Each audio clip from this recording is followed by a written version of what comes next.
കണ്ണൂർ ഉളിക്കൽ കൊളി ഇനി എറണാകുളത്തേക്ക് വന്നാൽ എറണാകുളം ജില്ലയിലെ പല ഭാഗത്തും കടലാക്രമണം. ചെല്ലാനത്ത് കടലിളകി ചെളി തീരത്തേക്ക് അടിഞ്ഞു കയറുകയാണ്.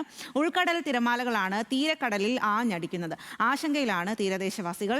അനിൽ ജോർജ് വിവരങ്ങളുമായി ചേരുകയാണ്. അനിൽ, എറണാകുളത്തും അതിശക്തമായിട്ടുള്ള മഴയാണ് 2 ദിവസമായി ഇന്നലെ രാത്രിയും ഒക്കെ ഉണ്ടാകുന്നത്. തീരദേശ മേഖലയിലുള്ള ആളുകൾക്ക് വലിയ തരത്തിൽ ഭീതി ഉണ്ടാകുന്ന ഒരു സാഹചര്യമാണ്. ചെല്ലാനത്തടക്കം എന്താണ് ഇപ്പോഴത്തെ സാഹചര്യം?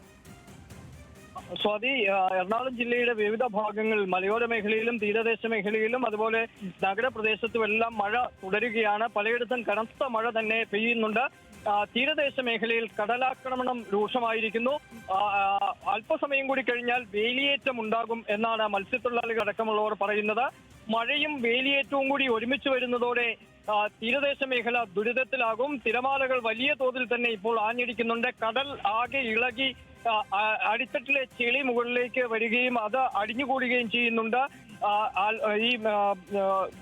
ഇനിയും തിരമാലകളുടെ ശക്തി വർദ്ധിച്ചാൽ, വേലിയേറ്റത്തിന്റെ ശക്തി വർദ്ധിച്ചു കഴിഞ്ഞാൽ ഈ തിരമാലകൾ ആഞ്ഞടിക്കുന്നതോടെ വെള്ളം റോഡിലേക്ക് കയറും. തീരദേശ മേഖലയിൽ പിന്നെ വാഹന ഗതാഗതം അടക്കം ഒന്നും നടക്കാത്ത സാഹചര്യം ഉണ്ടാകും. ഒപ്പം തന്നെ സമീപത്തെ തീരദേശ മേഖലയിലെ വീടുകളിലേക്ക് വെള്ളം കയറുന്ന അവസ്ഥയുണ്ടാകും.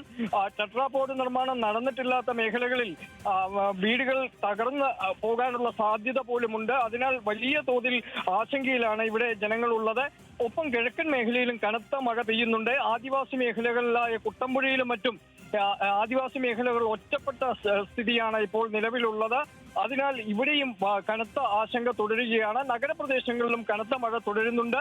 ഇത് വെള്ളക്കെട്ട് പലയിടത്തും സൃഷ്ടിച്ചിട്ടുണ്ട്. അതിനാൽ ഇവിടെയും ഗതാഗതം വലിയ തോതിൽ ബുദ്ധിമുട്ട് ആയിരിക്കുകയാണ്.